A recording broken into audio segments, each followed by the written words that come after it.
অল্প কিছুদিন পরেই বউ কয়, তোমার কি বাইনা দিল না আমার বিধবা ঘরের ভাও করলো? কয়, তুই বুঝস না, টিপ মেরা থাক। কিছুদিন পরেই দয়াল পর্দা নিছে। এখন রাতের বেলায় যে চোর যে ঘুমাইছে, ঘুমের থেকে একটু পরে পরে চমকে ওঠে।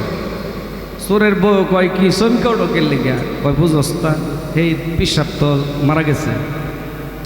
কয়, মারা গেছে? তার টাকা তো আগেই দিয়ে গেছে। কয়, আর হেরে যে দামি কাপড় দিছে আর ফিরে আমারে যে টেহা দিছে এটা পোষায় নাই, এ পোষায় নাই, এটা তো আমি মানছি না। স্ত্রী এত নিষেধ দিল, মানলো না। খন্তি আর কোরাল নিয়ে গেছে, নিয়ে যায় কবর খুঁড়ছে। কবর খুঁড়া যখন কাফনের কাপড় ধরে টান দিছে, শেখ রাজি রহমাতুল্লাহ আলাই উনিও থাবা দেয়া চোরের হাতে ধরছে। বাবা, একটা মৃত মানুষ যদি জীবিত মানুষ